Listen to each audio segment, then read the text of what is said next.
राष्ट्रपति छत्तीसगढ़ के दौरे के दूसरे दिन आज बिलासपुर के गुरु घासीदास विश्वविद्यालय के दीक्षांत समारोह में होंगी शामिल। मां महामाया मंदिर में करेंगी पूजा अर्चना।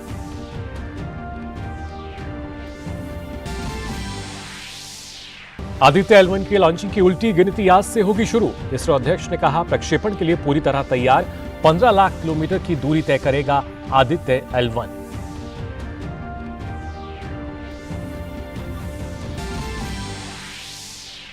अत्याधुनिक नवनिर्मित युद्धपोत महेंद्रगिरी का आज मुंबई में किया जाएगा जलावतरण। उपराष्ट्रपति समारोह के होंगे मुख्य अतिथि।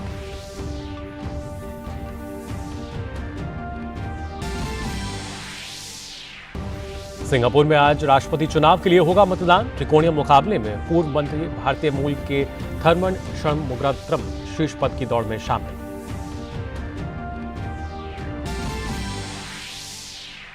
पाकिस्तान के खैबर पख्तूनख्वा प्रांत में सेना के काफिले पर आत्मघाती हमला, 9 जवानों की मौत। किसी भी संगठन ने नहीं लिए हमले की जिम्मेदारी।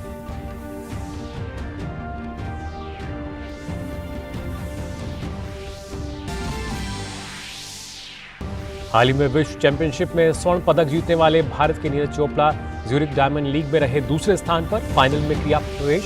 वहीं भारत के मुरली श्रीशंकर ने भी लॉन्ग जंप में डायमंड लीग फाइनल में बनाई जगह।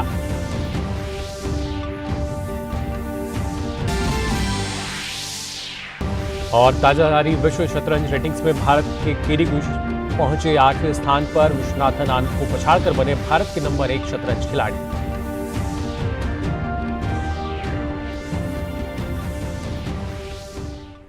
नमस्कार, आप देख रहे हैं डीडी न्यूज। मैं हूं मुकुल शर्मा और आइए खबरें देखते हैं विस्तार से।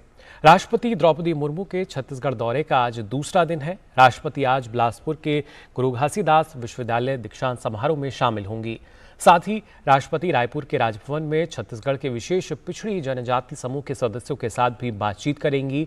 राष्ट्रपति मां महामाया मंदिर में पूजा अर्चना भी करेंगी। इससे पहले कल राष्ट्रपति ने रायपुर में सकारात्मक परिवर्तन का वर्ष विषय पर आधारित राज्य स्तरीय कार्यक्रम का शुभारंभ किया। यह कार्यक्रम ब्रह्मकुमारी संस्था ने आयोजित किया।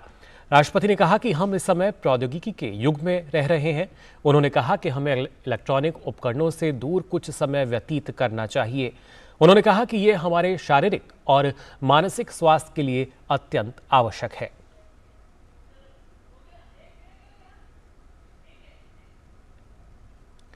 पूरी दुनिया भारत के चंद्रयान मिशन का जश्न मना रही है और अब इसके बाद भारत सूर्य मिशन आदित्य L1 लॉन्च करने के लिए पूरी तरह से तैयार है।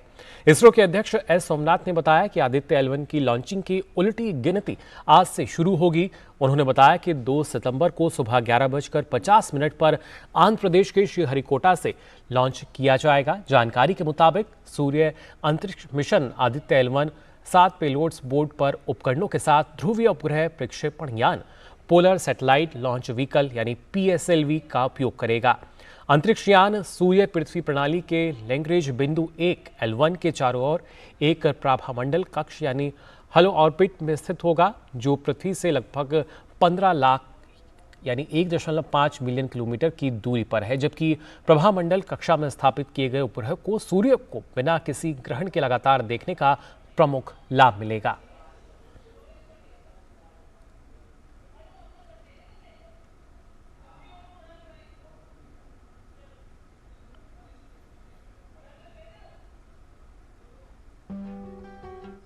चंद्रयान का प्रज्ञान। और वहीं भारत का चंद्रयान 3 अपनी लैंडिंग के बाद से लगातार अपनी खोज अभियान में लगा हुआ है। इसरो ने नया वीडियो जारी किया है जिसमें विक्रम लैंडर के कैमरे ने रोवर के मुड़ने का वीडियो भी कैद किया। चांद की सतह पर चंद्रयान ने सल्फर की मौजूदगी की पुष्टि की है।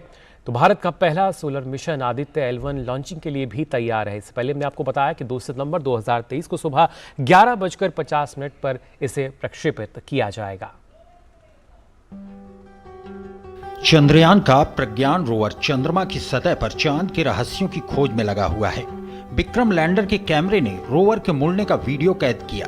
इसरो ने ये वीडियो शेयर करते हुए एक्स पर पोस्ट किया कि ऐसा महसूस होता है मानो कोई बच्चा चंदा मामा के आंगन में अठखेलियां कर रहा हो और मां स्नेह पूर्वक देख रही हो। उधर चेन्नई में चंद्रयान 3 के मिशन पर इसरो प्रमुख एस सोमनाथ ने कहा कि सब कुछ ठीक काम कर रहा है, सारे डेटा बहुत अच्छे से आ रहे हैं। हमें उम्मीद है कि 14 दिन के अंत तक हमारा मिशन सफलतापूर्वक पूरा हो जाएगा।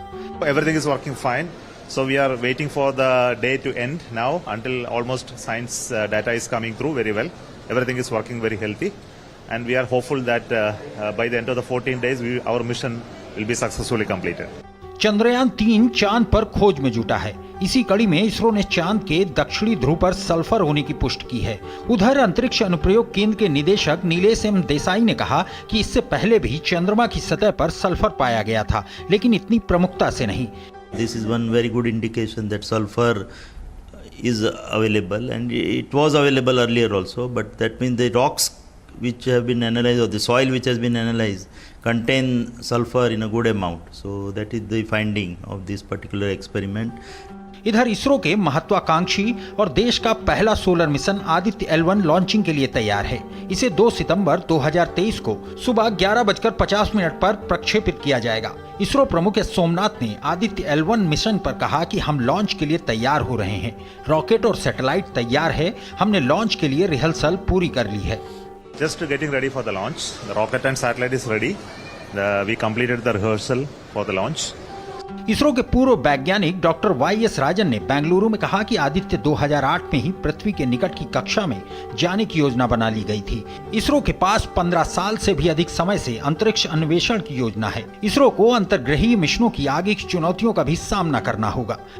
Aditya was planned for 2008 itself for going into a near Earth orbit. That means it is called LEO, they will say, very near, something like 800 kilometers around the Earth.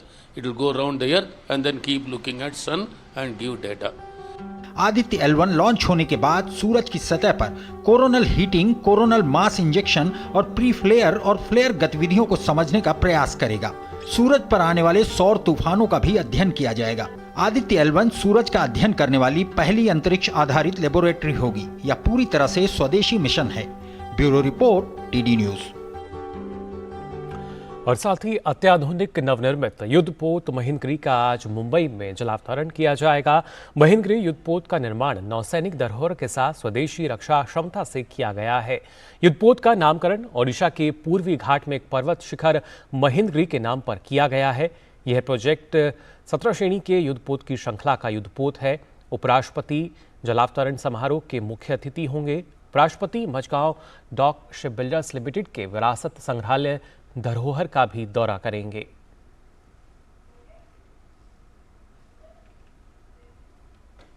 भारतीय वायुसेना चीन और पाकिस्तान से लगी सीमाओं पर त्रिशूल नाम से प्रमुख प्रशिक्षण अभ्यास करेगी, जो लद्दाख, हिमाचल प्रदेश, जम्मू कश्मीर और पंजाब सहित उत्तरी क्षेत्र में 4 से 14 सितंबर तक चलने वाला है। Rafale Su-30 MKI, Jaguar, Miraj 2000, MiG-29, MiG-21 वायुसेना लड़ाकू हेलीकॉप्टर के साथ अभ्यास में भाग लेंगे। गरुड़ विशेष बल भी अभ्यास का हिस्सा है, जहां वायु शक्ति के सभी तत्वों का अभ्यास किए जाने की संभावना है। राष्ट्रीय राजधानी नई दिल्ली में आज अमृत कलश यात्रा निकाली जाएगी। केंद्रीय गृह मंत्री अमित शाह आज दोपहर दिल्ली के रंग भवन में मेरी माटी मेरा देश अभियान के अंतर्गत अमृत कलश यात्रा का शुभारंभ करेंगे। प्रधानमंत्री नरेंद्र मोदी की अपील पर पूरे देश में मेरी माटी मेरा देश अभियान बीते माह शुरू हुआ था। इस अभियान के तहत देश भर में अमृत कलश यात्राएं निकाली जा रही हैं। मेरी माटी मेरा देश अभियान के तहत देश के गांव-गांव से 7,500 कलशों में मिट्टी लेकर देश की राजधानी दिल्ली पहुंचेगी। यात्रा के साथ देश के अलग अलग हिस्सों से पौधे भी दिल्ली लाए जाएंगे। 7,500 कलश में आई मिट्टी और पौधों को मिलाकर नेशनल वॉर मेमोरियल के नजदीक अमृत वाटिका का निर्माण किया जाएगा।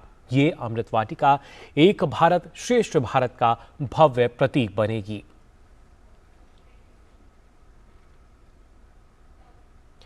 मुंबई में जारी विपक्षी गठबंधन INDIA की बैठक का आज दूसरा दिन है।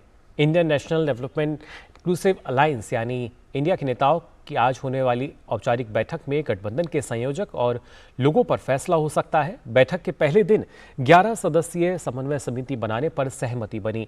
समिति राज्य का दौरा कर वहां के राजनीतिक हालात का अध्ययन करेगी। उसके बाद सीट बंटवारे पर फैसला किया जाएगा।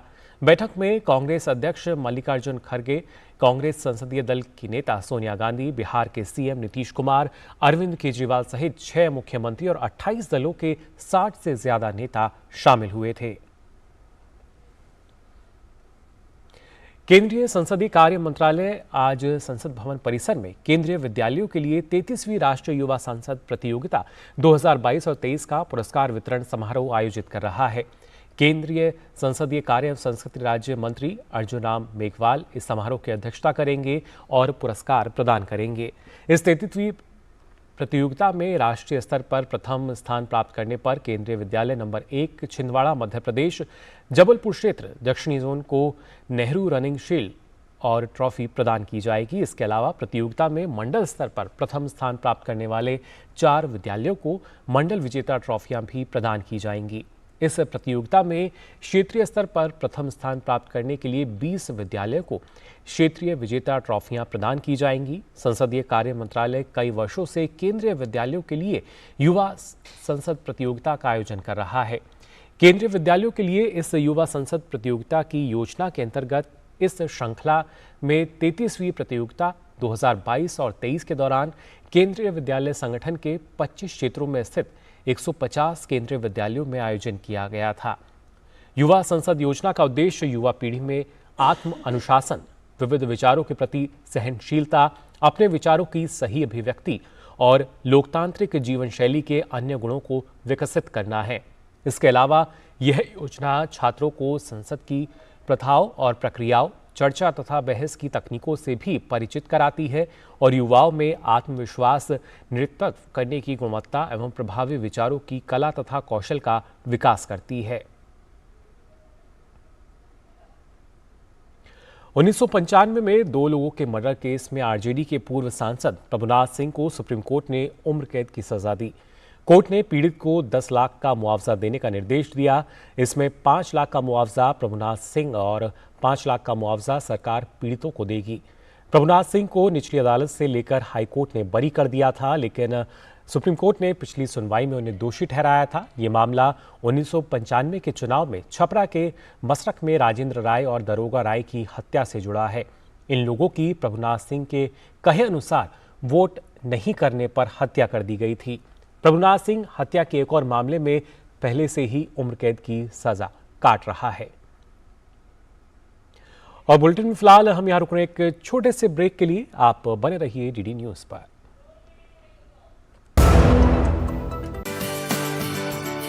अरे रामदयाल, तेरी उपज का क्या हुआ? अरे औने पौने दाम मिल रहे थे इसलिए नहीं बेची। और तुम्हारी उपज? मेरी उपज ये रही मेरे मोबाइल में एकदम सुरक्षित।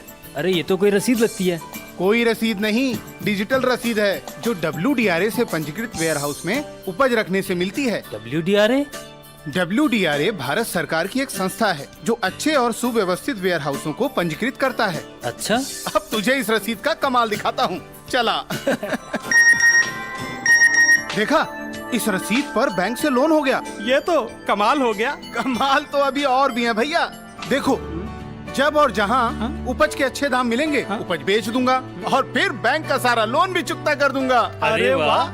मुन्नी, पापा, आप मेरा नया बैग लाए? हाँ, ये रहा तुम्हारा नया बैग। और तुम्हारे लिए झुमके। WDRA का प्रयास, किसानों का आर्थिक विकास। ब्रेक के बाद आप सभी का एक बार फिर स्वागत डीडी न्यूज पर। और आइए अब बात करते हैं G20 की।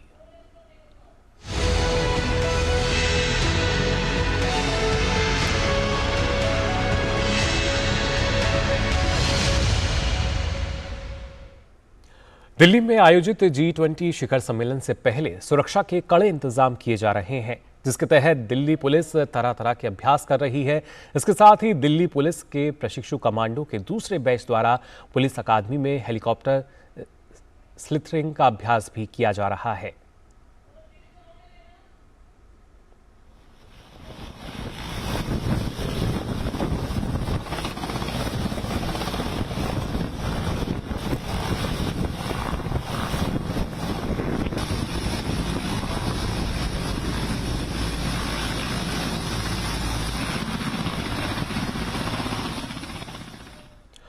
भारत की अध्यक्षता में होने वाले G20 शिखर सम्मेलन में अब कुछ ही दिन शेष बचे हैं। इस शिखर सम्मेलन को लेकर पूरी दुनिया की नजरें नई दिल्ली पर टिकी हुई हैं। शिखर सम्मेलन से जुड़ी तैयारियों के चलते राष्ट्रपति भवन को आम जनता के लिए आज से 10 सितंबर तक बंद रखने का फैसला किया गया है। नई दिल्ली में आयोजित होने वाली G20 शिखर सम्मेलन अपने आप में बेहद खास है। सम्मेलन में एक तरफ जहां भारत की विविधता, समावेशी परंपरा और सांस्कृतिक समृद्धि का प्रदर्शन होगा, तो वहीं मोटे अनाज से तैयार किए जाने वाले व्यंजन भी बेहद खास होंगे। देखिए हमारी ये खास रिपोर्ट।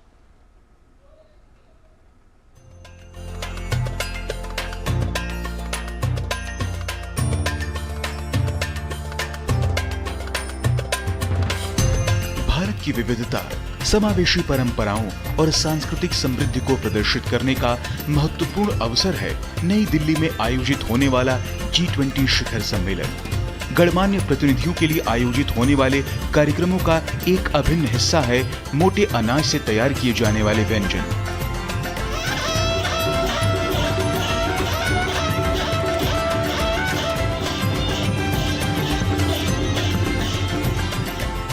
उत्तराखंड के रामनगर में G20 मुख्य विज्ञान सलाहकार गोलमेज सम्मेलन की पहली बैठक का आयोजन इस साल 28 और 29 मार्च को किया गया।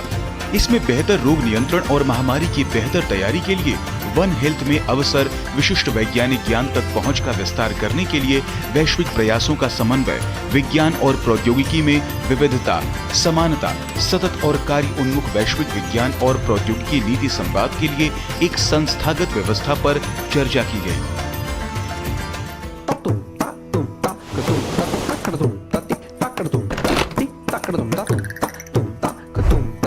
विशाखापत्तनम में G20 इंफ्रास्ट्रक्चर वर्किंग ग्रुप की बैठक के इतर समुद्र तट पर प्रतिनिधियों को हेल्थ रिट्रीट की सुविधा दी गई। इस दौरान प्रतिनिधियों को योग, ध्यान और सात्विक भोजन कराया गया। बैठक के दौरान IWG ने 2023 इंफ्रास्ट्रक्चर एजेंडा में शामिल अन्य प्राथमिकताओं के साथ साथ प्रमुख प्राथमिकता कल के शहरों का वित्त पोषण, समावेशी, लचीला और टिकाऊ पर केंद्रित चर्चा की। बैठक में अन्य महत्वपूर्ण विषयों पर भी चर्चा की गई। The infrastructure delivered to the public, to the urban residents, actually meets the ideals of the IWG tagline, which is inclusivity, resilience, and sustainability. So finance is key to that.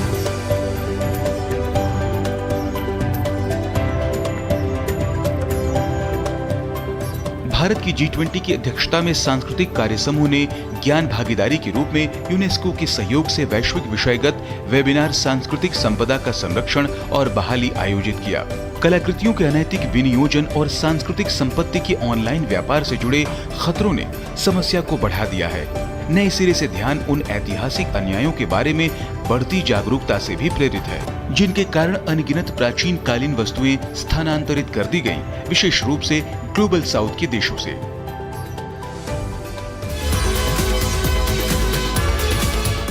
Bharat की G20 अध्यक्षता के तहत G20 आपदा जोखिम न्यूनीकरण कार्य समूह की पहली बैठक गुजरात के गांधीनगर में आयोजित की गई। प्रधानमंत्री के प्रधान सचिव डॉक्टर पी.के. मिश्रा और संचार राज्य मंत्री देवू सिंह चौहान ने बैठक का उद्घाटन किया। And I'm sure all these reflections and other ideas in this program this evening will help us refining our policies, our approaches, and also the deliberations in the G20 working group meetings. 3 दिन की इस बैठक में G20 सदस्य देशों, आमंत्रित देशों और 9 अंतर्राष्ट्रीय संगठनों के लगभग 100 प्रतिनिधियों ने हिस्सा लिया। बैठक के लिए 5 प्राथमिकता वाले क्षेत्रों की पहचान की गई है, जिसमें सभी के लिए एक प्रारंभिक चेतावनी प्रणाली, लचीले बुनियादी ढांचे और आपदा जोखिम को कम करने के लिए आवश्यक वित्तीय प्रणाली शामिल है।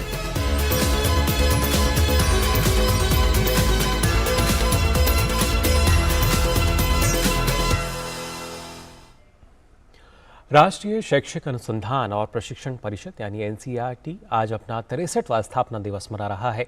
अपनी स्थापना के 6 दशकों के दौरान NCERT ने स्कूली शिक्षा के क्षेत्र में उत्कृष्टता को बढ़ावा देने के लिए कई महत्वपूर्ण कदम उठाए हैं, जिनमें स्कूली पाठ्यक्रम का विकास भी शामिल है।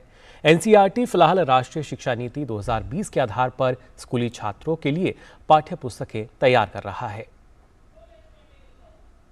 स्कूली शिक्षा में गुणात्मक सुधार के लिए नीतियों और कार्यक्रमों पर केंद्र और राज्य सरकारों की सहायता और सलाह देने के लिए राष्ट्रीय शैक्षिक अनुसंधान और प्रशिक्षण परिषद यानी एनसीईआरटी की स्थापना 1961 में की गई थी।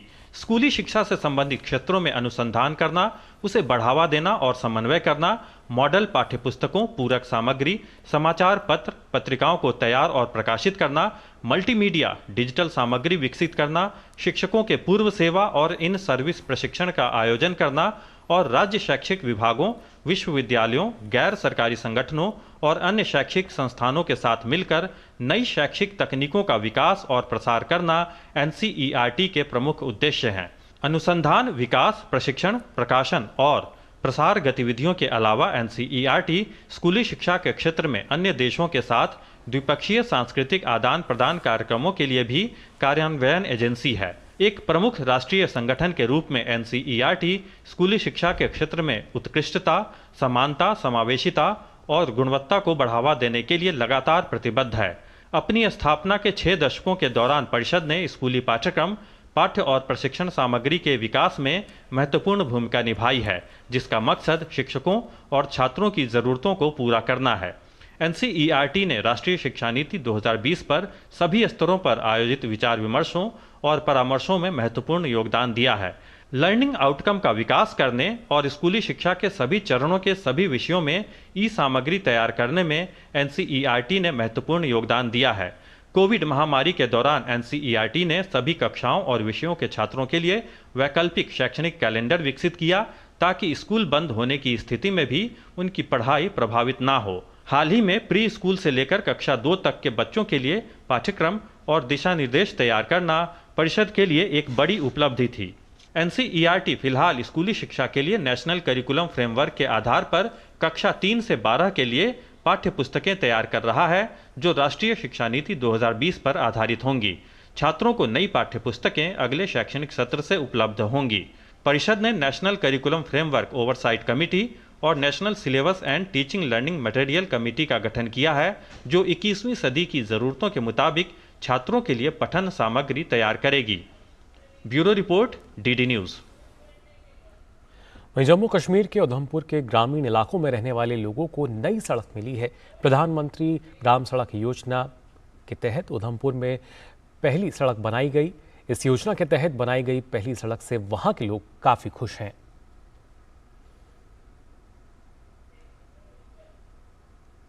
हरियाणा के मुख्यमंत्री मनोहर लाल खट्टर ने आज साइक्लोथॉन को हरी झंडी दिखाकर रवाना किया। हरियाणा के करनाल जिले में साइक्लोथॉन का आयोजन किया गया।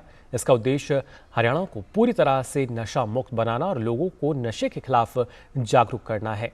इस रैली को पूरे राज्य में निकाला जाएगा और इसका समापन 25 सितंबर को करनाल में होगा।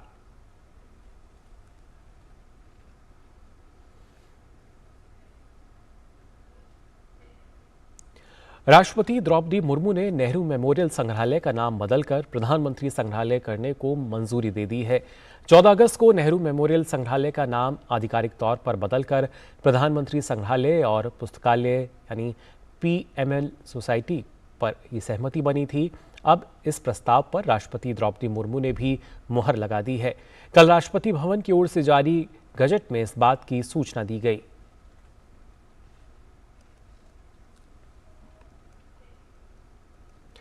आज से केंद्र सरकार अपनी एक महत्वपूर्ण पहल के तहत राज्य सरकारों के सहयोग से ग्राहकों द्वारा अपनी समस्त खरीद का इनवॉइस यानी बिल मांगने के चलन को बढ़ावा देने के लिए मेरा बिल मेरा अधिकार नाम से एक इनवॉइस प्रोत्साहन योजना शुरू करने जा रही है। इस योजना के जरिए लोग मोबाइल ऐप पर अपना बिल अपलोड करके 10,000 रुपये से लेकर 1 करोड़ रुपए तक का नकद इनाम जीत सकते हैं। आइए जानते हैं क्या है ये योजना और कैसे इसमें हिस्सा लिया जा सकता है।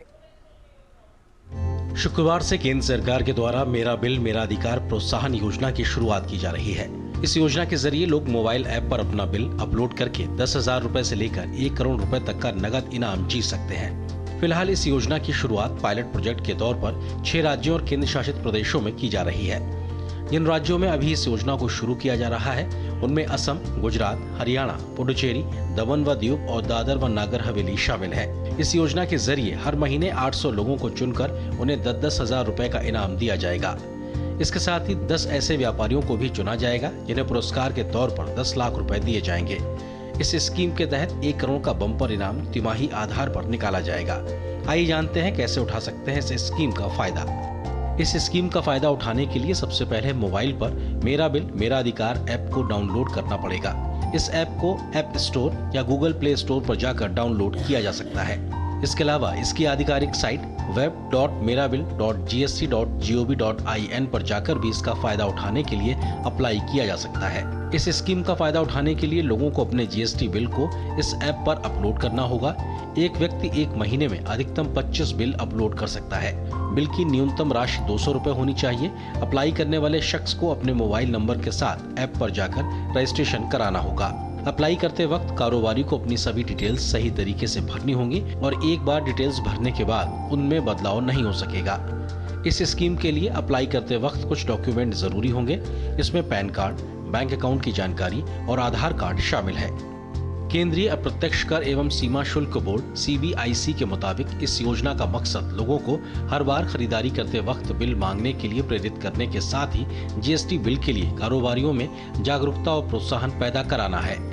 इससे ज्यादा GST बिल जनरेट होंगे जिसके जरिए टैक्स चोरी पर रोक लगेगी। Bureau report, DD news.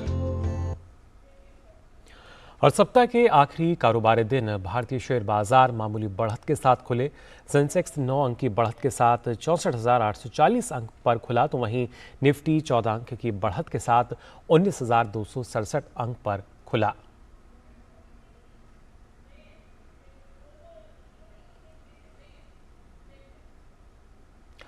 और आइए अब देखते हैं कारोबार जगत की सुर्खियां फटाफट अंदाज में। वाणिज्य एवं उद्योग मंत्रालय की ओर से जारी आंकड़ों के मुताबिक भारतीय अर्थव्यवस्था के 8 प्रमुख सेक्टर माने जाने वाले कोर सेक्टर ने जुलाई में अच्छा प्रदर्शन किया है। आंकड़ों के मुताबिक जुलाई महीने में कोर सेक्टर की वृद्धि दर 8% रही है। मुख्य आर्थिक सलाहकार V अनंत नागेश्वर के मुताबिक कम मानसूनी बारिश के बावजूद भारत चालू वित्त वर्ष में 6.5% की आर्थिक विकास दर हासिल कर लेगा। डिजिटल भुगतान के माध्यम से UPI पर लोगों का भरोसा लगातार बढ़ता जा रहा है। भारतीय राष्ट्रीय भुगतान निगम के आंकड़ों के अनुसार अगस्त में UPI से 10 अरब से ज्यादा लेन देन हुए हैं। केंद्रीय आवास और शहरी मामलों के मंत्रालय के अनुसार PME बस सेवा योजना अगले 5-6 महीने में शुरू कर दी जाएगी। बता दें कि PME बस सेवा योजना के तहत 169 शहरों को 10,000 इलेक्ट्रिक बसें उपलब्ध कराई जानी है। अंतर्राष्ट्रीय बाजार में कच्चे तेल की कीमतों के बढ़ने का सिलसिला लगातार जारी है। आज ब्रेंट क्रूड ऑयल $86 प्रति बैरल से ऊपर कारोबार कर रहा है। कपड़ा मंत्रालय ने टेक्सटाइल सेक्टर की PLI योजना के तहत नए आवेदन करने की तारीख को 2 महीने यानी कि 31 अक्टूबर 2023 तक बढ़ाने का फैसला किया है। मंत्रालय ने टेक्सटाइल इंडस्ट्री के हितधारकों के आग्रह पर यह कदम उठाया है। देश में चाय का उत्पादन हर साल बढ़ रहा है। टी बोर्ड के आंकड़ों के मुताबिक जुलाई 2023 में चाय का उत्पादन 6.2% की वृद्धि के साथ 165 मिलियन किलोग्राम हो गया है। पाकिस्तान की कार्यवाहक सरकार ने देश में पेट्रोल और डीजल की कीमतें रिकॉर्ड ऊंचाई पर पहुंचा दी। आर्थिक संकट में फंसे पाकिस्तान में एक बार फिर महंगाई का बम फूटा। वहीं इस पर वित्त मंत्रालय ने कहा कि पाकिस्तान ने पेट्रोल की कीमतें 14.9 रुपये बढ़ाकर 305.4 रुपये कर दी, जबकि डीजल की कीमतें 18.4 रुपये बढ़ाकर 311.8 रुपये कर दी गई है। ऑस्टिन के टेक्सास में एक शॉपिंग सेंटर के पास गुरुवार को गोलीबारी हुई। गोलीबारी में 2 लोगों की मौत हो गई और 3 अन्य लोग घायल हो गए। सोशल मीडिया पर पोस्ट किए गए वीडियो में पुलिस को घटनास्थल पर तैनात दिखाया गया है जहां ये घटना घटी। हालांकि मामले में अब तक किसी भी संदिग्ध को हिरासत में नहीं लिया गया है, लेकिन पुलिस विभाग ने सोशल मीडिया पर पोस्ट जारी कर आश्वासन दिया कि जनता को किसी तरह का कोई खतरा नहीं है। तो आपको बता दें, ऑस्टिन के टेक्सास में एक शॉपिंग सेंटर के पास गोलीबारी में 2 लोगों की मौत हो गई थी और 3 अन्य घायल हो गए। अब तक किसी को भी संदिग्ध को हिरासत में यहां नहीं लिया गया है। अब आगे बढ़ते हैं, बात करते हैं सिंगापुर की, जहां आज 9वें राष्ट्रपति चुनाव के लिए मतदान हो रहा है। त्रिकोणीय मुकाबले में पूर्व मंत्री भारतीय मूल के थरमन षणमुगारत्नम शीर्ष पद की दौड़ में शामिल हैं। भारतीय मूल के सिंगापुर में जन्मे 66 वर्षीय अर्थशास्त्री षणमुगारत्नम ने देश की संस्कृति को दुनिया में चमकदार स्थान बनाए रखने के लिए विकसित करने के संकल्प के साथ पिछले महीने औपचारिक रूप से राष्ट्रपति पद के लिए अपना अभियान शुरू किया था। इसके अलावा चीनी मूल के भी एक शख्स सिंगापुर राष्ट्रपति चुनाव में उम्मीदवार हैं। फिलीपींस की राजधानी मनीला के एक गोदाम में आग लगने से 16 लोगों की मौत और 3 घायल हो जाने की खबर है। अधिकारियों के अनुसार आग 2 मंजिला इमारत में लगी थी, जिसका उपयोग टी शर्ट प्रिंटिंग व्यवसाय के लिए गोदाम और श्रमिकों के आवास के रूप में किया जाता था। उन्होंने कहा कि आग को 3 घंटे के बाद बुझा दिया गया था। घटना के कारणों की जांच की जा रही है। चीन के साथ बिगड़ते रिश्ते और उत्तर कोरिया के दोहरे खतरे से निपटने की तैयारी में जापान सतर्क है। जापान ने 2024 वित्त वर्ष के लिए रिकॉर्ड 52.67 अरब डॉलर के रक्षा बजट का प्रस्ताव रखा है। ये जापान के इतिहास में अब तक का सबसे बड़ा रक्षा बजट है। पीएम फूमियो किशिदा के 5 वर्षों में सैन्य खर्च को 43 खरब येन तक बढ़ाने की योजना के तहत यह ताज़ा कदम है। रक्षा मंत्रालय ने नई जहाज आधारित वायु रक्षा मिसाइलों सहित गोला बारूद और हथियारों के लिए 900 अरब येन से अधिक अलग रखने की योजना बनाई है। जापान हाइपरसोनिक हथियारों का मुकाबला करने के लिए अमेरिका के साथ संयुक्त रूप से इंटरसेप्टर मिसाइल भी विकसित करेगा। और वहीं पाकिस्तान में सेना के काफिले पर आत्मघाती हमले में सेना के 9 जवानों की मौत और 20 अन्य जवान घायल हो गए। इस पर सुरक्षा अधिकारियों ने कहा कि मोटरसाइकिल पर सवार आत्मघाती हमलावर ने अफगानिस्तान की सीमा से लगे खैबर पख्तूनख्वा प्रांत के बनू जिले में सेना के काफिले को निशाना बनाया। अब तक किसी भी संगठन ने हमले की जिम्मेदारी नहीं ली है, लेकिन संदेह है कि हमला पाकिस्तानी तालिबान ने किया है।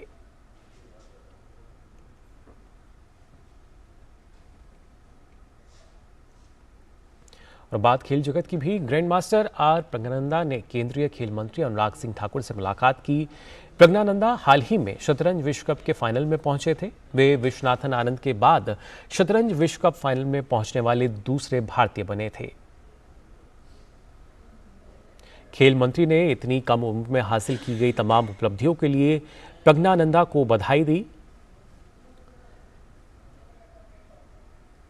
देखिए, सबसे पहले तो मैं प्रज्ञानंदा को बधाई और शुभकामनाएं देता हूं। भारत का नाम बहुत रोशन किया है और बहुत छोटी उम्र में ग्रैंड मास्टर बनना, इंटरनेशनल ग्रैंड मास्टर बनना, और मात्र 16 साल की उम्र में वो कर दिखाना जो पहले कोई नहीं कर पाया, और अब 18 साल की उम्र में विश्व कप के फाइनल में पहुंचना, शानदार प्रदर्शन करना, इसके लिए मैं उनको बहुत बहुत बधाई और शुभकामनाएं देता हूं। वहीं आर प्रज्ञानंदा ने कहा कि उन्हें सरकार की ओर से पूरा सहयोग मिल रहा है। Yeah, it feels really great. The support we are getting here is it's very important, I think, because in other countries sometimes they don't get the support, and I'm very happy that we are getting the support, and it's also motivating and inspiring us to do even work harder and also perform well in the tournaments and bring laurels to our country. तो प्रज्ञानंदा का यही कहना कि ना सिर्फ वो मेहनत कर रहे हैं, पर जब सरकार की तरफ से इस तरह का सहयोग मिलता है तो लगातार और प्रोत्साहित वो होते हैं और बढ़िया करने की कोशिश उनकी है।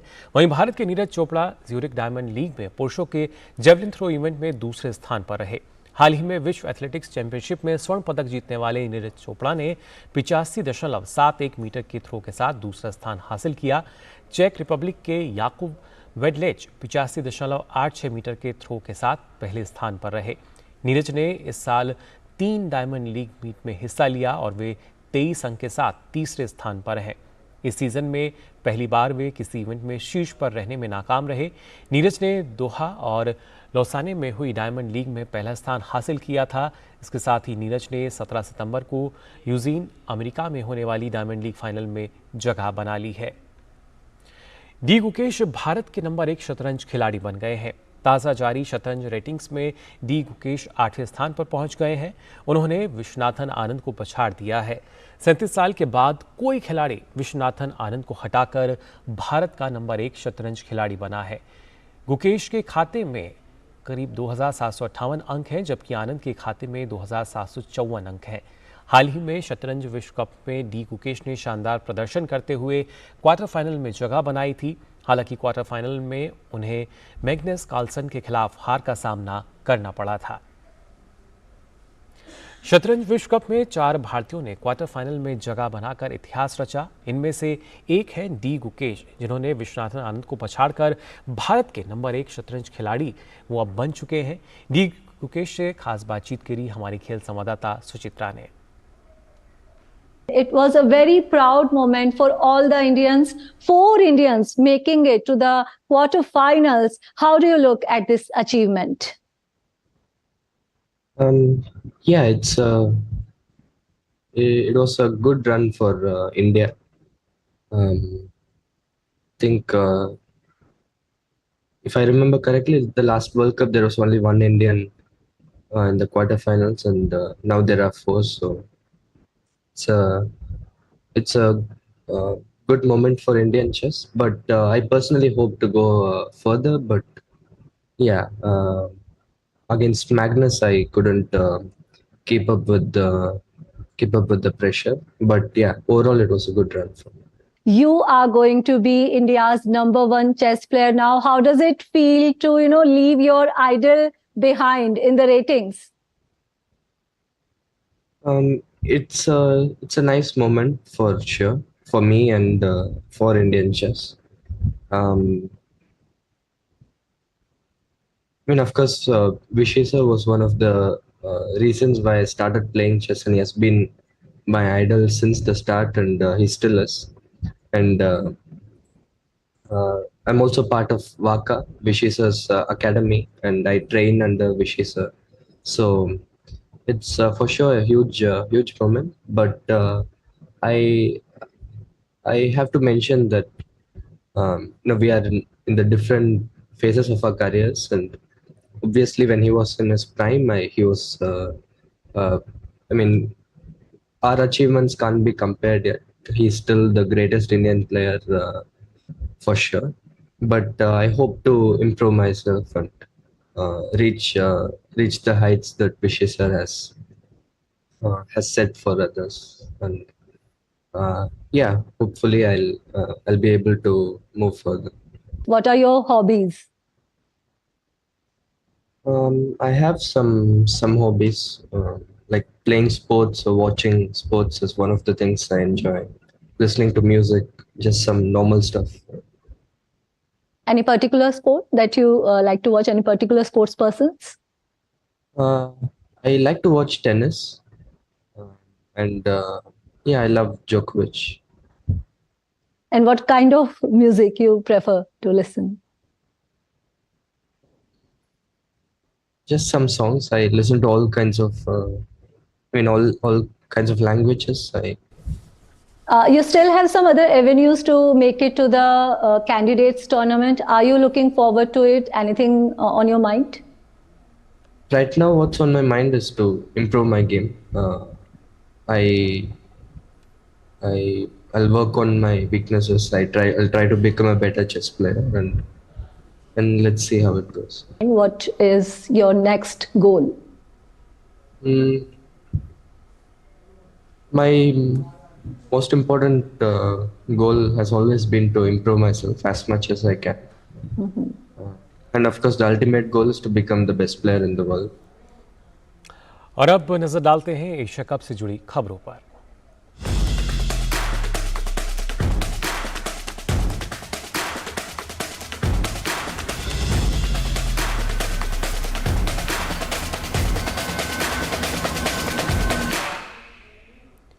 एशिया कप क्रिकेट टूर्नामेंट में गुरुवार को बांग्लादेश के खिलाफ खेले गए मैच को श्रीलंका ने 5 विकेट से अपने नाम कर लिया। टॉस जीतकर पहले बल्लेबाजी करने उतरी बांग्लादेश की टीम 42.4 ओवर में 164 रन बनाकर सिमट गई। वहीं बांग्लादेश द्वारा दिए गए 165 रन के लक्ष्य का पीछा करने उतरी श्रीलंका की टीम ने 5 विकेट गंवाकर 39वें ओवर में ही जो लक्ष्य है हासिल कर लिया।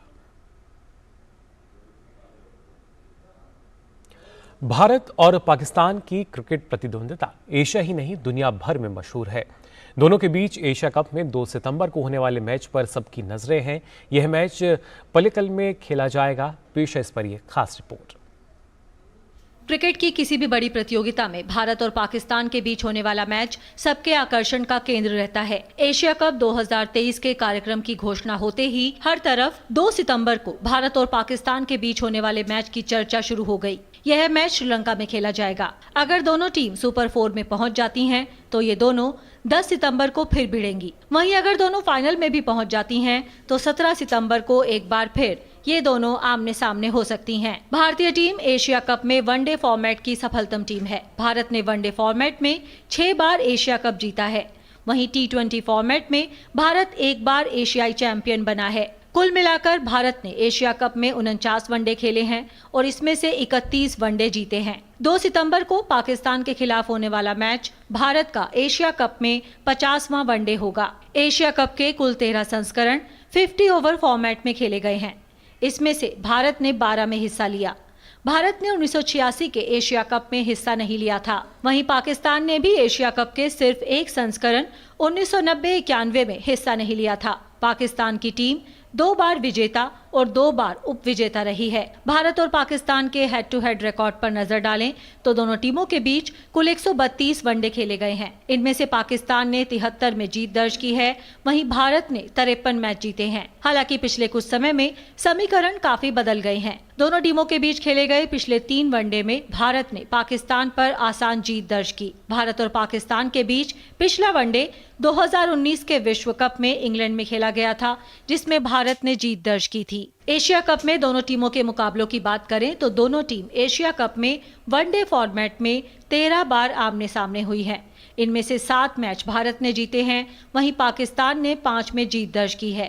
1 मैच रद्द हो गया था। भारत ने एशिया कप कुल 6 बार जीता है, जबकि पाकिस्तान ने 2 बार एशिया कप अपने नाम किया है। भारत ने एशिया कप पहली बार 1984 में जीता था, जबकि पाकिस्तान को पहली बार एशिया कप जीतने के लिए साल 2000 तक इंतजार करना पड़ा। भारत ने 1984, 1988, 1990, 1995, 2010 और 2018 में एशिया कप जीता। वहीं पाकिस्तान ने 2000 और 2012 में एशिया कप जीता। ये दोनों टीम श्रीलंका में एशिया कप के मुकाबलों में अब तक कुल 3 बार भिड़ी हैं। दोनों ने 1-1 मैच जीता और 1 मैच का कोई परिणाम नहीं निकला। वनडे फॉर्मेट में दोनों टीम पिछली बार 2018 के एशिया कप में दुबई में 2 बार मिली थी। दोनों ही मैच में भारत विजयी रहा था। मौजूदा कप्तान रोहित शर्मा की उस मैच से जुड़ी मीठी यादें हैं। रोहित ने 1 मैच में अर्धशतक और 1 में शतक लगाया था। अब देखना होगा कि 2 सितंबर को पल्लिकल में होने वाले मैच में कौन सी टीम बाजी मारने में कामयाब रहती है। Sports desk, DD news. मंजिल उन्हीं को मिलती है जिनके सपनों में जान होती है। पंखों से कुछ नहीं होता, हौसलों से उड़ान होती है। इन्हीं पंक्तियों को चरितार्थ कर रहे हैं राजस्थान के बूंदी जिले के कुछ लोग, जो जन सहभागिता से समाज के लिए नजीर पेश कर रहे हैं।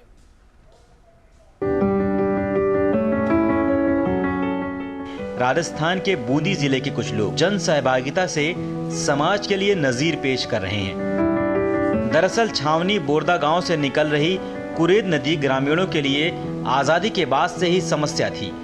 नदी के बीचों बीच आने जाने के लिए कोई भी पुल की व्यवस्था नहीं थी।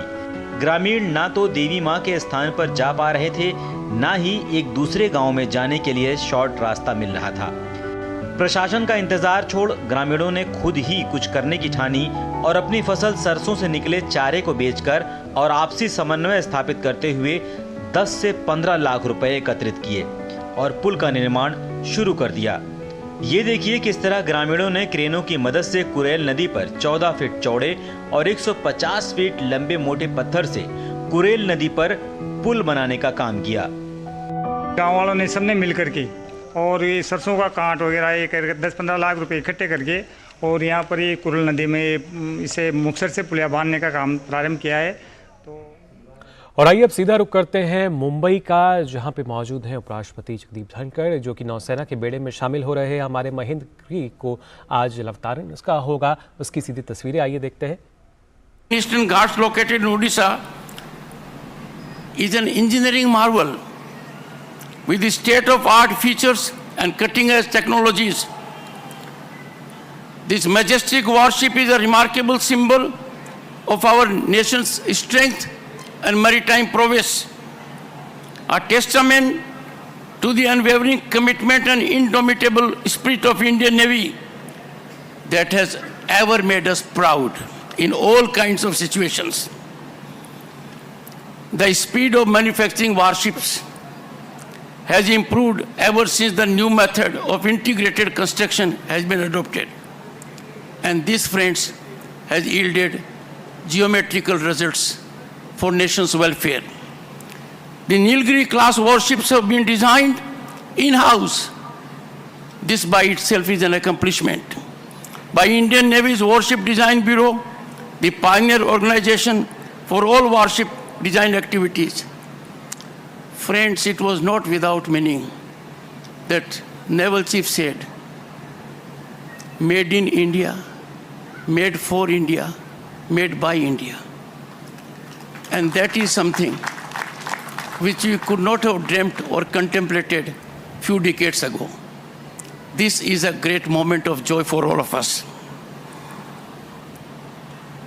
Aligning with country's resolute commitment to Atmanirbharta, a substantial 75% of the orders for equipment and systems of Nilgiri class have been made to indigenous firms.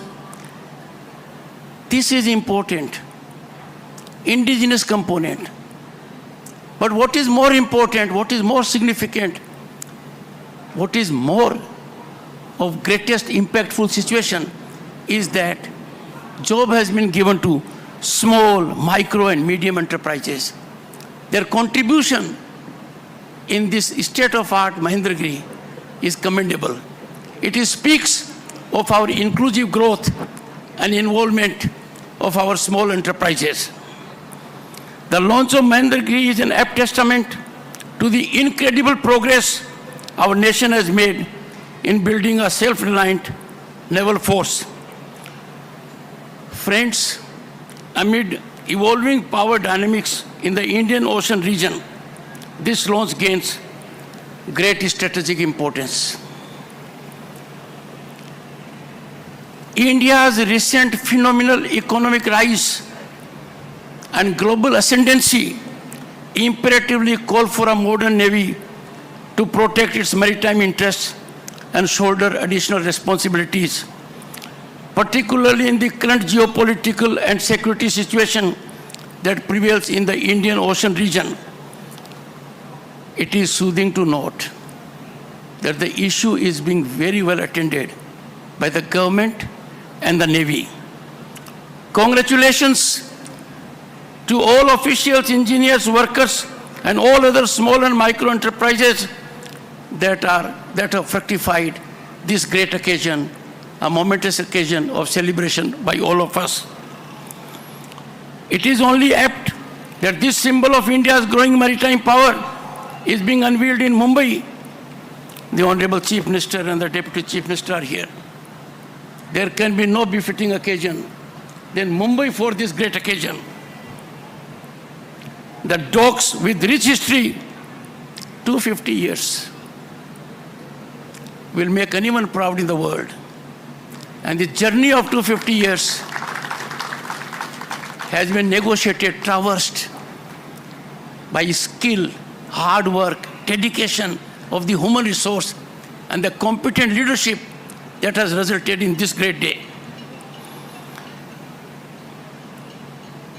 Therefore, it is very apt, befitting, eminently suitable that this is taking place in Mumbai. The docks with rich history have shaped the social and economic trajectory of this dynamic city and of the nation. There is no city in the world as vibrant as Mumbai. Mumbaikars are never in complainant mode. They are always in a gear to perform. This is one such testimony. Friends, Not many countries have the kind of history which we have. Our civilizational ethos date back to thousands of years. But when it comes to maritime past, oceanic influence has been there for 6,000 years. Since the time of Indus Valley civilization, we have been a seafaring nation. One of the earliest docks in the world at Lothal, in our country. Lothal, which connected the city to an ancient course of Sabarmati River on the trade route between Harpan cities in Sindh and peninsula of Saurashtra. Very old, that's the history. Today our nation stands at the cusp of remarkable growth. The naval chief focused that soon we are going to be the third largest global economy. In September 2022, we got this slot of being the fifth largest global economy. In the process, we overtook our colonial rulers. They ruled for 200 years. उनको पछाड़कर पांचवें पायदान पर आना हर भारतीय के लिए गर्व का मौका है।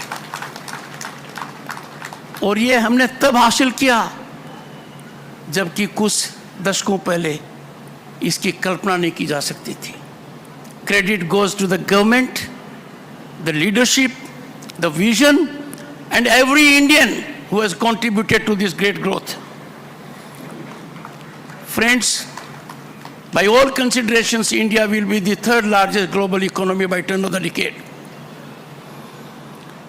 Now, when economy grows, when trade grows, what we are doing today bears great relevance. A growing economy means higher volume of trade.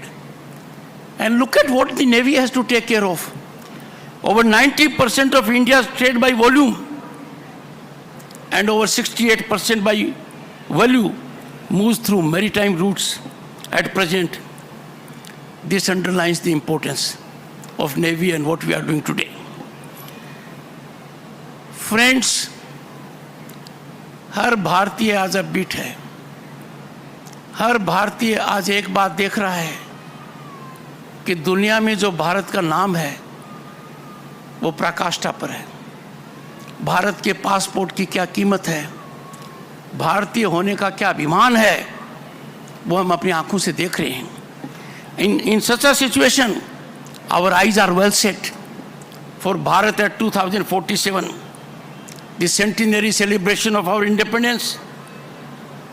I have no doubt some of us may not be around, but youngsters will be around. Bharat will surely emerge as a global leader and stabilizing force. India's maritime strength is quintessential for our economic and strategic upsurge. It is heartening to note that the stealth frigates of Project 17 Alpha have 75% indigenous component. And this is because our visionary Prime Minister thought, make in India, आत्मनिर्भर बनिए, सबको साथ लेकर चलिए, सबका विश्वास हो. These are not empty slogans. These slogans have resulted in mega, big ticket infrastructural projects in this country. What we have is at par with the best in the world today. It shows the steadfast dedication to foster and belief in our own skilled people, their technique, their contribution, their innovation. And this is taking place in defense sector as well. Multi-mission frigates of this series are capable of dealing with all kinds of threats to our maritime interests.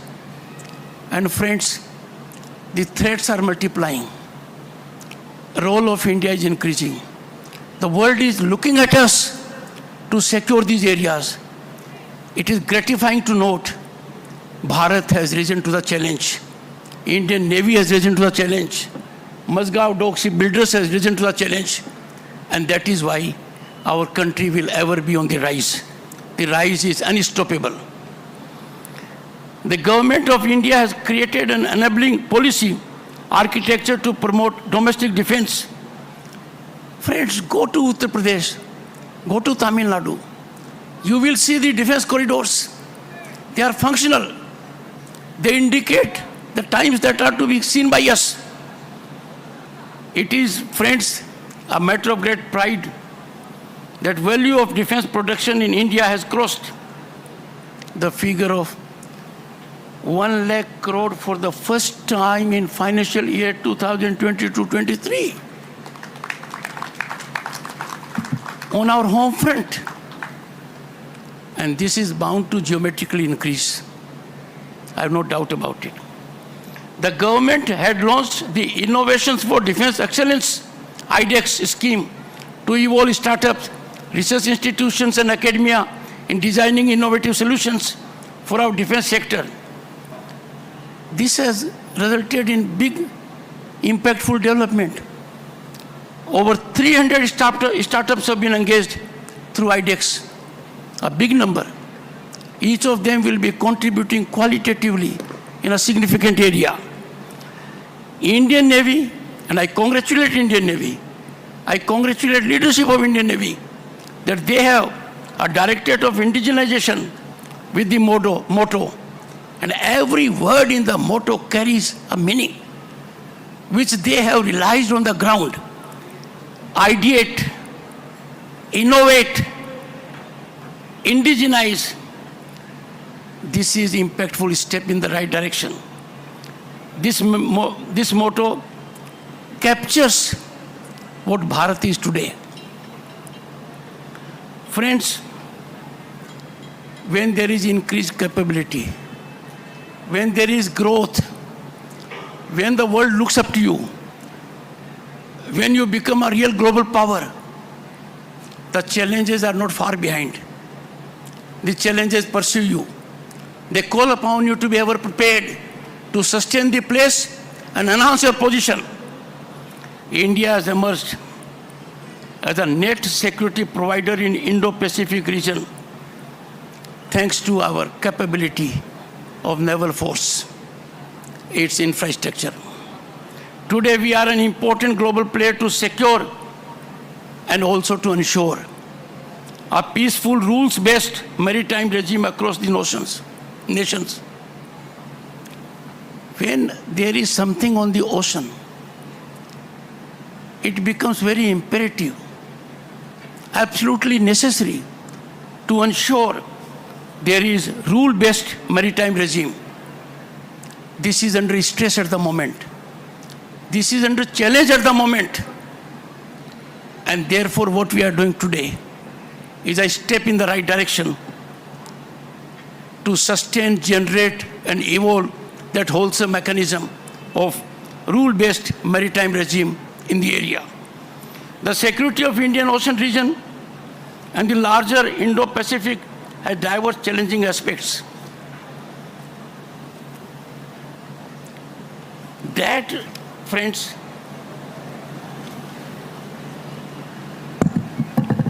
is known to all who are connected with geopolitics of this region. This has attracted a lot of global attention also. It has an element of strategic aspect as also economy. Concerns like piracy, smuggling of narcotics, human trafficking, illegal migration, and natural disasters. All these are to the lot of Navy to perform. And the good part is, our Navy has vindicated in an exemplary fashion thanks to the commitment of the human resource involved therein. The discharge by Navy of the mandate to protect, preserve and promote India's maritime interests could not have been more able. It is at highest peak. I congratulate our force. With full confidence, they will continue improving themselves for security of the world at large. Our Navy friends, like our country, like our civilization ethos, like our belief that world is one family, we stand for peace, harmony, global development, Our Navy has been vehicle of peace and goodwill during crisis. As Governor State of West Bengal, I can tell you, I had the first-hand experience of seeing performance of our Navy and Coast Guard. There was not a single mortality on high seas when we had number of cyclones. Not a single one. And damage to property was absolutely limited.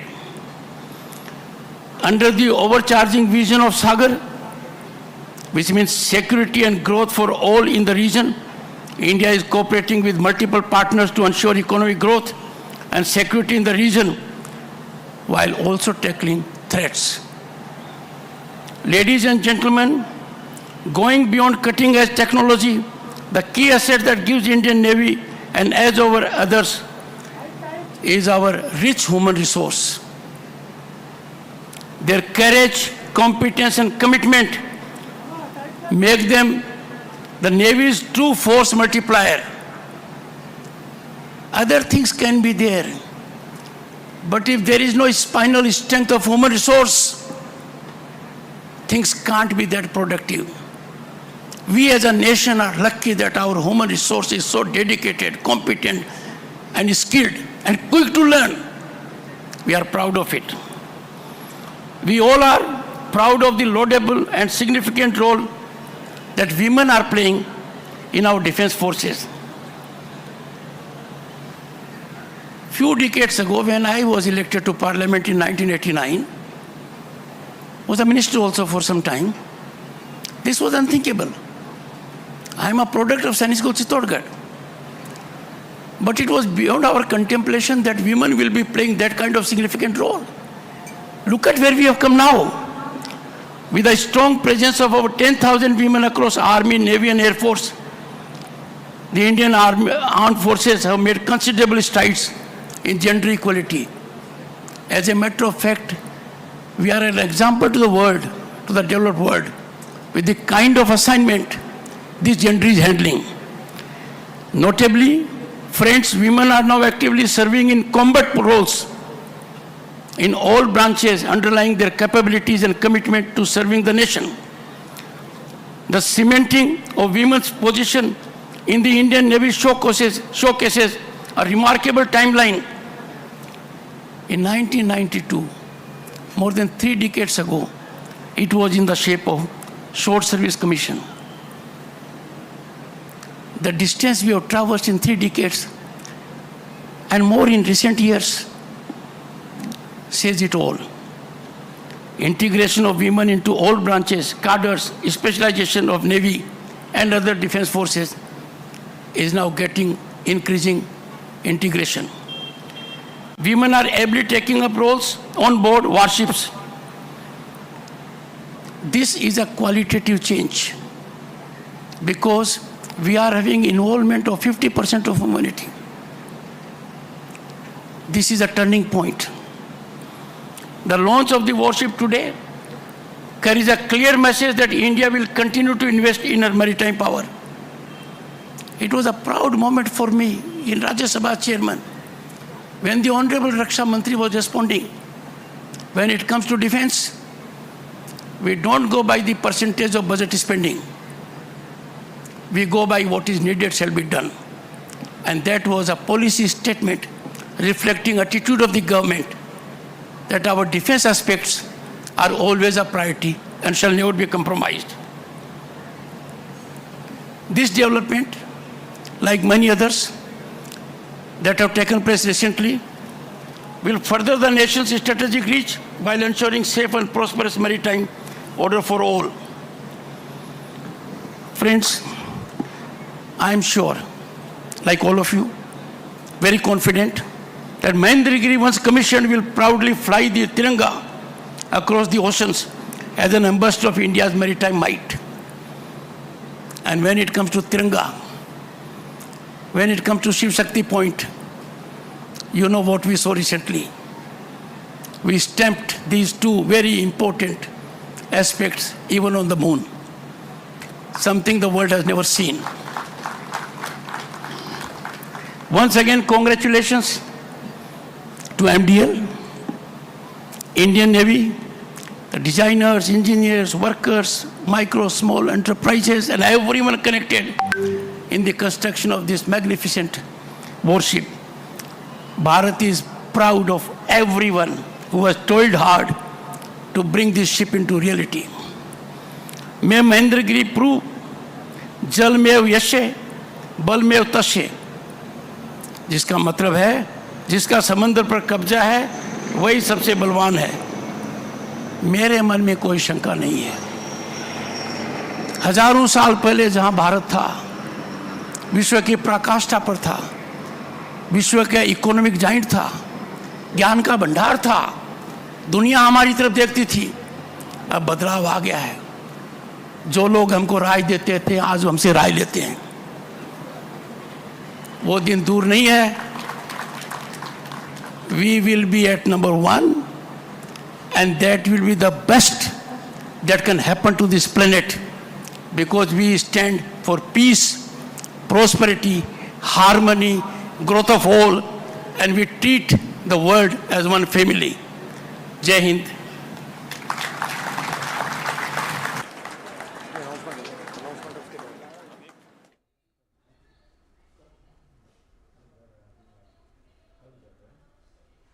आप देख रहे थे मुंबई से सीधा प्रसारण, जहां उपराष्ट्रपति जगदीप धनखड़ युद्धपोत महेंद्रगिरी के जलावतरण के समारोह का संबोधन कर रहे थे। इस दौरान जगदीप धनखड़ जी ने कहा कि मुंबई में जो मझगांव डॉक शिप बिल्डर्स के प्रोजेक्ट 17A के तहत ये महेंद्रगिरी का जो आज लॉन्च किया गया है, ये भारत की आत्मनिर्भर भारत का प्रतीक है, उसका परिणाम है। उन्होंने कहा कि जिस तरीके से आत्मनिर्भर भारत का जो स्लोगन है उसके परिणाम दिखने लगे हैं और जिस तरीके से देश की आर्थिक तरक्की हो रही है उसमें उन्होंने सरकार की सराहना की और साथ साथ ये भी कहा कि महिलाएं जिस तरीके से हर क्षेत्र में काम कर रही हैं वो सराहनीय और देश की सेवा वे लगातार करती रहें। इसी तरीके से आज महेंद्रगिरी का लॉन्च हो गया है मुंबई से। और खबरों के सिलसिले को आगे बढ़ाते हैं और सबसे पहले नजर डालते हैं सुर्खियों पर। राष्ट्रपति छत्तीसगढ़ दौरे के दूसरे दिन आज बिलासपुर के गुरु घासीदास विश्वविद्यालय के दीक्षांत समारोह में होंगी शामिल। छत्तीसगढ़ के विशेष पिछड़ी जनजाति समूह के सदस्यों के साथ भी करेंगी बातचीत। आदित्य L1 की लॉन्चिंग की उल्टी गिनती आज से शुरू। इसरो अध्यक्ष ने कहा प्रक्षेपण के लिए पूरी तरह तैयार। 15 लाख किलोमीटर की दूरी तय करेगा आदित्य L1।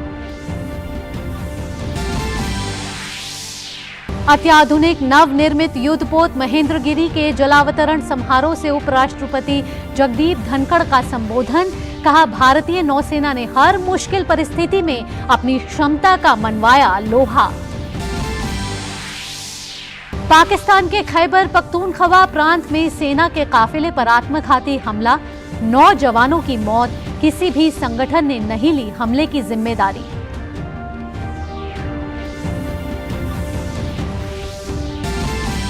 और खेल जगत से हाल ही में विश्व चैंपियनशिप में स्वर्ण पदक जीतने वाले भारत के Neeraj Chopra Zurich diamond league में रहे दूसरे स्थान पर, फाइनल में किया प्रवेश। वहीं भारत के मुरली श्रीशंकर ने भी लॉन्ग जंप में डायमंड लीग फाइनल में बनाई जगह।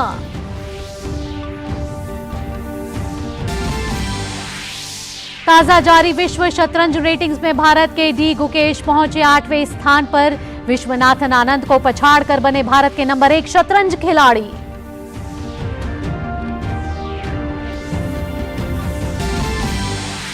और एशिया कप क्रिकेट टूर्नामेंट में कल खेले गए मैच में श्रीलंका ने बांग्लादेश को 5 विकेट से हराया। अब सबकी नजर शनिवार को होने वाले भारत और पाकिस्तान के मुकाबले पर।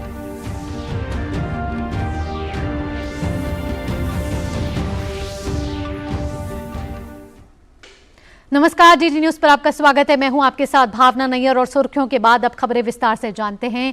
राष्ट्रपति द्रौपदी मुर्मू के छत्तीसगढ़ दौरे का आज दूसरा दिन है। राष्ट्रपति आज बिलासपुर के गुरु घासीदास विश्वविद्यालय के दीक्षांत समारोह में शामिल होंगी। साथ ही राष्ट्रपति रायपुर के राजभवन में छत्तीसगढ़ के विशेष पिछड़ी जनजाति समूह के सदस्यों के साथ भी बातचीत करेंगी। इससे पहले कल राष्ट्रपति ने रायपुर में सकारात्मक परिवर्तन का वर्ष विषय पर आधारित राज्य स्तरीय कार्यक्रम का शुभारंभ किया। यह कार्यक्रम ब्रह्म कुमारी संस्था ने आयोजित किया है। राष्ट्रपति ने कहा कि हम इस समय प्रौद्योगिकी के युग में रह रहे हैं। उन्होंने कहा कि हमें इलेक्ट्रॉनिक उपकरणों से दूर कुछ समय व्यतीत करना चाहिए। उन्होंने साथ ही कहा कि यह हमारे शारीरिक और मानसिक स्वास्थ्य के लिए अत्यंत आवश्यक है।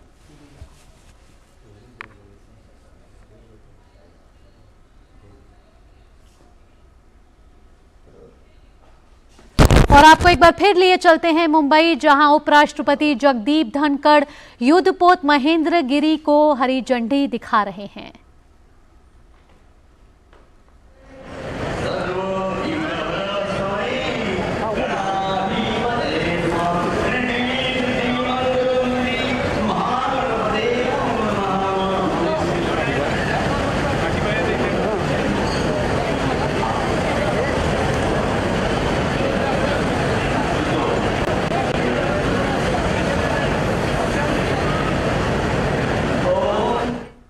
महागणपते नमो नमः। कुमकुम लगा ली, हल्दी कुमकुम लगा ली। आप कपाल को दो, आप अपने खुद को लगा लीजिए, शुद्ध होता मुझे जाने। हे कुमकुम लगा, हे बस। ओम श्री गणेशाय नमः। ओम स्वस्ति न इंद्र वृद्धश्रवः, स्वस्ति न पूषा विश्ववेदाः, स्वस्ति न त्यारक्ष्यरिष्टनेमि, स्वस्ति न बृहस्पति ददातु। महागणपति जगदम्बा देवता प्रसन्नो वरदो भव। सर्वमंगलमांगल्ये शिवे सर्वासाधिके शरण्ये त्र्यंबके गौरी नारायणी नमोस्तुते। ओम नमो देवी महादेवी शिवाई सततं नमः। नमः प्रकृति भद्राई नियता सदां जगदम्बा देवता प्रसन्नो वरदो भव। ओम स्वस्ति न इंद्र वृद्धश्रवः, स्वस्ति न पूषा विश्ववेदाः, स्वस्ति सिद्धिविनायक मंगलमूर्ति महागणपति हैद्रां समर्पयामि। महागणपते देवताय नमः। हैद्रां समर्पय वरुणदेवता हैद्रां समर्पयामि। कुंकुम समर्पयामि। हैद्रा कुंकुम सौभाग्य द्रव्याणि अर्पयामि। नमस्ते सिद्धिविनायक मंगलमूर्ति महागणपति देवताय नमः। अक्षतां समर्पयामि। सिद्धिविनायक मंगलमूर्ति महागणपति देवताय चंदनम अर्पयामि। नमस्कुर्मि सिद्धिविनायक मंगलमूर्ति महागणपति देवताय नमः। मंत्र पुष्पाणि समर्पयामि। नाना परिमल फूल द्रव्याणि अर्पयामि। नमस्ते सिद्धिविनायक मंगलमूर्ति देवताभ्यो नमः। विविध पुष्पाणि फलानि अर्पयामि। नमस्ते ओम श्री वरुणदेवताय नमः। वरुणदेवताय नमः। तुलसीपत्राणि अर्पयामि। वरुण तुलसीपत्राणि अर्पयामि। नमस्कुर्मि। ओ हनुमंत देवताभ्यो नमः। अक्षते हनुमंत देवताभ्यो नमः। अक्षताम् अर्पयामि। अक्षताम् अर्पयामि। नमस्कुर्मि। हनुमत देवताभ्यो नमः। फूल मंत्र विविध पुष्पाणि फलानि समर्पयामि। नाना परिमल द्रव्याणि अर्पयामि। नमस्कुर्मि। ओम श्री ओम महागण सिद्धिविनायक मंगलमूर्ति महागणपते नमः। धूपम अग्रपयामि। धूपम समर्पयामि। धूपम समर्पयामि। दीपम दर्शयामि। दीपम समर्पयामि। दीपम दर्शयामि। दीपम समर्पयामि। नाना परिमल द्रव्याणि अर्पयामि। नमस्कुर्मि। नमस्कुर्मि। ओ धूप दीपम समर्पयामि। नमस्कुर्मि। हाथ मुझे ओम ओम श्री वास्तुदेवताभ्यो नमः। वास्तुपुरुषाय नमः। हैद्रां ओम चैतन्य वास्तुपुरुषाय नमः। हैद्रा कुंकुम सौभाग्यद्रव्याणि अर्पयामि। नमस्कुर्मि। नौका जलयान देवताय नमः। हैद्रा कुंकुम सौभाग्यद्रव्य समर जलयान देवताभ्यो नमः। अक्षतां समर्पयामि। जलयान देवताभ्यो नमः। विविध पुष्प फूल दे विविध पुष्पाणि फलानि अर्पयामि। नमस्ते नाना प्रद अर्पयामि। नमस्कुर्मि। ओम जलना देवताभ्यो नमः। नारिकेला फलानि मैडम ये हार आपके लिए है, इसका अंदर है। ओम वास्तुदेवताभ्यो नमः। सुगंधि पुष्पमालांच अर्पयामि। सुगंधि पुष्पमालांच अर्पयामि। नमस्कुर्मि। विविध पुष्पाणि फलानि अर्पयामि। नमस्कुर्मि। धूपदीपं नमस्कुर्मि। बाद में करिए सर। श्री गणेशाय नमः। ओम श्री हल्दी को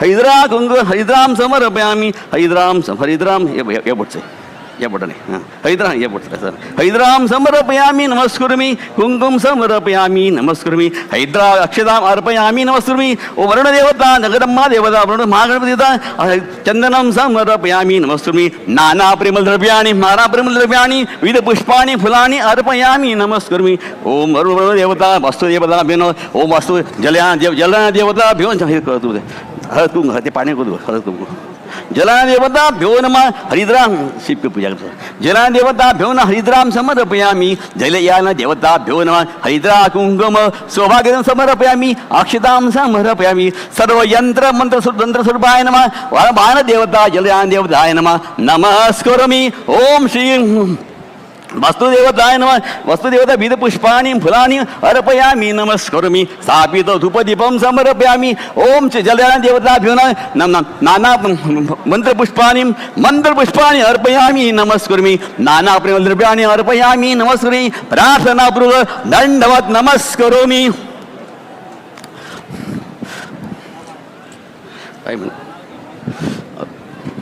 टाइम है यार अच्छा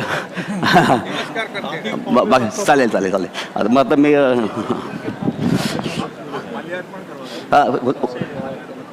करता ओम दे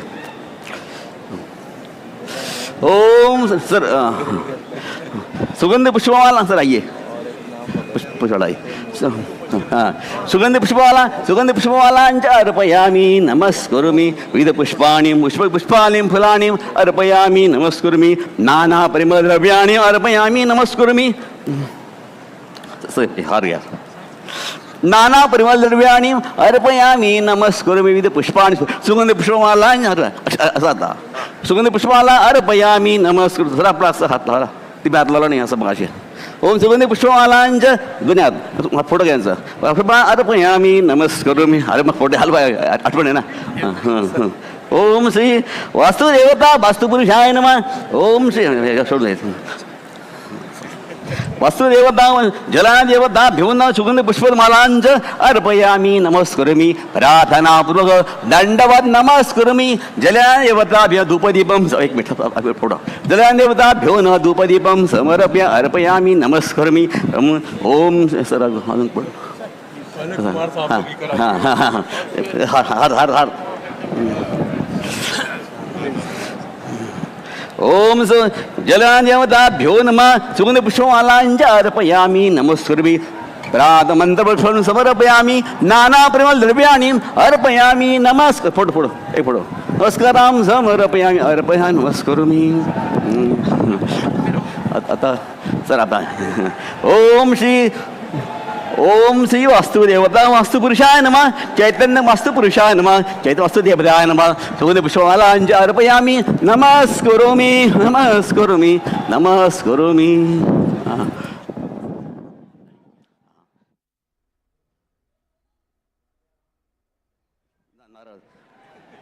आता नारळ पुढे सर टाइम आहे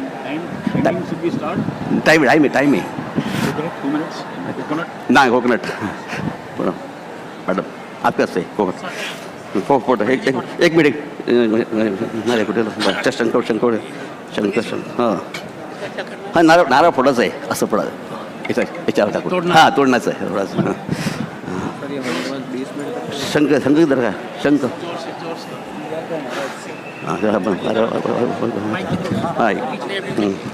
हां थोडा हां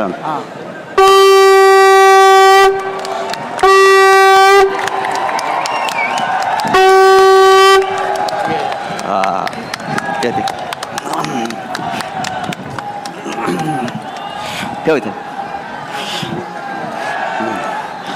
हे पंडिका मैं इस पोस्ट का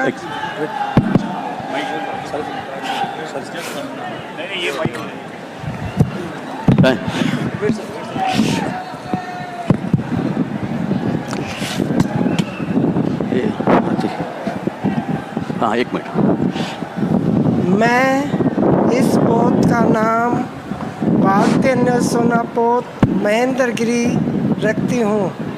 इस पोत और इसके सभी नौसैनिकों के उज्जवल भविष्य की कामना करती हूँ। इंग्लिश आता इंग्लिश नो प्रॉब्लेम ठीक है। श्री गणेशाय नमः। प्रणम्य शिवसादैवं गौरीपुत्र विनायकं भक्तावासस्वरे नित्य मायोकामार्थ सिद्धये प्रथमं वक्रतुण्डं च एकदन्तद्वितीयं तुते कृष्णपिङ्गाक्ष गज वक्रचतुर्भुजं लम्बोदरः पञ्चमं च षष्ठविकटमेव च सप्तं विघ्नराजेन्द्र धूम्रवर्णः तथा। जो दर्शक हमारे साथ अभी जुड़े हैं उनको बता दें कि आधुनिक नवनिर्मित युद्धपोत महेंद्रगिरी के जलावतरण समारोह में उपराष्ट्रपति जगदीप धनखड़ और उनकी पत्नी ने शिरकत की और पूजा अर्चना के साथ अब आप देख रहे हैं तस्वीरों में कि कैसे महेंद्रगिरी युद्धपोत को लॉन्च किया जा रहा है। इसी पर हमारे संवाददाता सुधीर जुड़ गए हैं मुंबई से ज़्यादा जानकारी के साथ। सुधीर, तो किस तरीके से लैस है ये भारतीय नौसेना का युद्धपोत महेंद्रगिरी और अभी जिस तरीके से लॉन्च किया जा रहा है, किस तरीके से भारतीय नौसेना का ये नाम रोशन करेगा?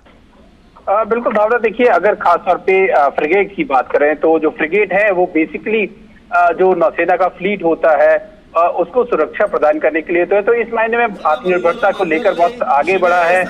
आत्मनिर्भरता की को लेकर जिस तरीके से सरकार आगे बढ़ रही है उसी की एक पहचान है और इसमें इसको नेवल डिजाइन ब्यूरो की तरफ से जो है वो डिजाइन किया गया है। और खास बात इसमें जो आत्मनिर्भरता का प्रसिद्ध है, जो सारे जो इसके पार्ट हैं, जो इसकी तकनीकी है वो स्वदेशी रूप से डिजाइन और विकसित की गई है और इसमें बेहतर सेंसर्स है, बेहतर गन सिस्टम जो लगाया गया है और खास तौर पर अगर किसी फ्लीट को ये सुरक्षा प्रदान करता है तो जो सबमरीन से घातक सबमरीन है उनको किस तरीके से पहचाना जा सकता है, किस तरीके से उनको डिटेक्ट करके उनको नष्ट किया जा सकता है, इसके लिए बेहतर सेंसर्स लगाए गए। तो ये अपने आप में बहुत बेहतर चीज है और जिस तरीके से भावना लगातार भारतीय नौसेना के सामने चुनौतियां बढ़ती जा रही हैं इंडो पैसिफिक को लेकर, लगातार इन सब मायनों में जो भारतीय नौसेना की ताकत है उसको कई गुना ये बढ़ाएगा। जी सुधीर, मैं आपसे जानना चाहूंगी कि ये 7वां स्टील्थ फ्रिगेट है, पहले भी 6 स्टील्थ फ्रिगेट आ चुके हैं, तो ये 7वां स्टील्थ फ्रिगेट पहले स्टील्थ फ्रिगेट से कितना अलग है? देखिए भावना, इससे पहले प्रोजेक्ट 17 के जो 6 फ्रिगेट हैं वो ऑलरेडी नौसेना में शामिल हो चुके हैं। प्रोजेक्ट 17A का ये 7वां फ्रिगेट है। प्रोजेक्ट 17A के जो 6 फ्रिगेट वॉरशिप्स हैं वो ऑलरेडी भारतीय नौसेना में शामिल हो चुके हैं। इसमें से जो 4 हैं वो MDL मुंबई ने निर्माण किया है और जो 3 फ्रिगेट हैं उनको GRSC कोलकाता ने निर्माण किया है। तो जाहिर तौर पर ये जो बेहतर तकनीक, बेहतर हम कहेंगे कि जो अपने पिछली श्रेणी के जो वॉरशिप्स हैं, जो फ्रिगेट हैं, उनसे ज्यादा उन्नत तकनीक के हैं। और सबसे खास बात कि अगर इनकी संख्या भारतीय नौसेना में बढ़ती है तो भारतीय नौसेना की जो हम कहेंगे सर्वेलेंस की क्षमता है, जो मारक क्षमता है, वो कई गुना बढ़ेगी इन जो युद्धपोत है उनके शामिल होने से। बिल्कुल। और साथ ही मैं आपसे पूछना चाहूंगी सुधीर कि अपने संबोधन में उपराष्ट्रपति ने अभी कुछ ही देर पहले कहा कि भारतीय नौसेना ने हर मुश्किल परिस्थिति में अपनी क्षमता का लोहा मनवाया है, तो भारतीय नौसेना की इस तरह में अगर सराहना की जाए तो गलत नहीं होगा? बिल्कुल भावना, देखिए भारतीय नौसेना हमेशा ये कहती है कि जब भी उन्हें कोई कार्य सरकार की तरफ से दिया जाता है तो उसको पूरा करने के लिए पूरी तरीके से तैयार है। चाहे वो भारतीय जल सीमा की रक्षा करने की बात हो या इसके अलावा जो सहायता के मिशन है, मानव सहायता के मिशन है, वो अपने आप में ये देखिए ये एक ऐतिहासिक क्षण है अपने आप में जब महेंद्रगिरी का जलावतरण हो रहा है। ये बिल्कुल जिस तरीके से ये जब भारतीय नौसेना में जलावतरण के बाद शामिल होगा तो जो नौसेना की ताकत है वो कई गुना बढ़ेगी। और सबसे खास बात जिस तरीके से जो एंटी पायरेसी मिशन को अगर खास तौर पर बात करें उनको काउंटर करने के लिए बिल्कुल की बात एक गौरवान्वित करने वाला क्षण, एक ऐतिहासिक क्षण, एक महत्वपूर्ण क्षण जहां अत्याधुनिक नवनिर्मित युद्धपोत महेंद्रगिरी का जलावतरण हो चुका है। उपराष्ट्रपति जगदीप धनखड़ और उनकी पत्नी डॉक्टर सुदेश धनखड़ के मौजूदगी में पूजा अर्चना के बाद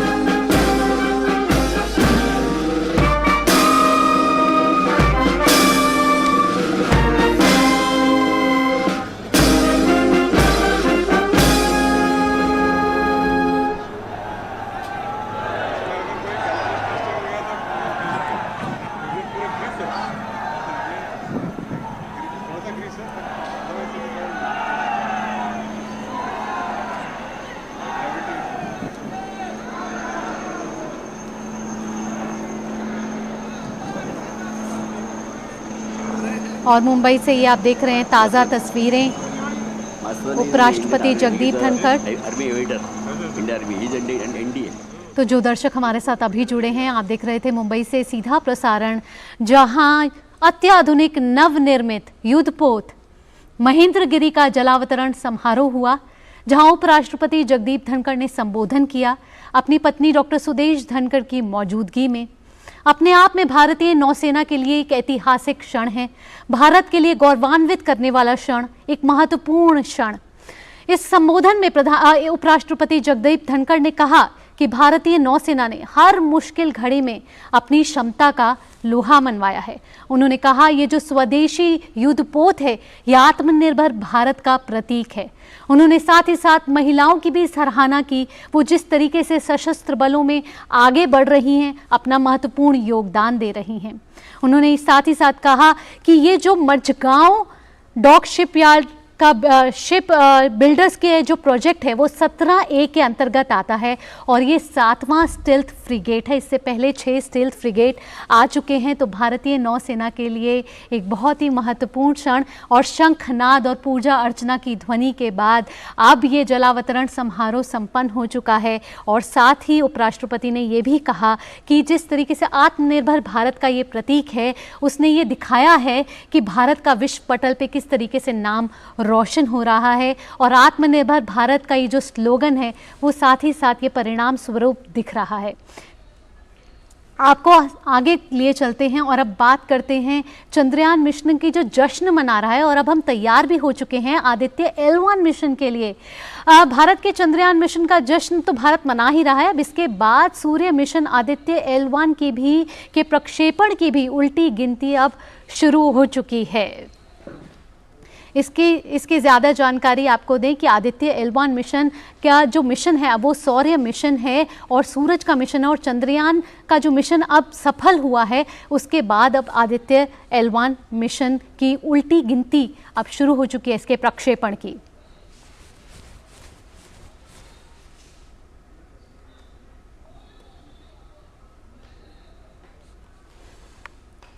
इसरो के अध्यक्ष एस सोमनाथ ने बताया है कि आदित्य L1 के लॉन्चिंग की उल्टी गिनती आज से शुरू होगी। उन्होंने उल्टी गिनती शुरू हो चुकी है। उन्होंने बताया कि 2 सितंबर को सुबह 11:50 पर आंध्र प्रदेश के श्रीहरिकोटा से लॉन्च किया जाएगा आदित्य L1 मिशन। जानकारी के मुताबिक सूर्य अंतरिक्ष mission Aditya L1 7 payloads board पर उपकरणों के साथ ध्रुवीय उपग्रह प्रक्षेपण यान polar satellite launch vehicle PSLV का उपयोग करेगा।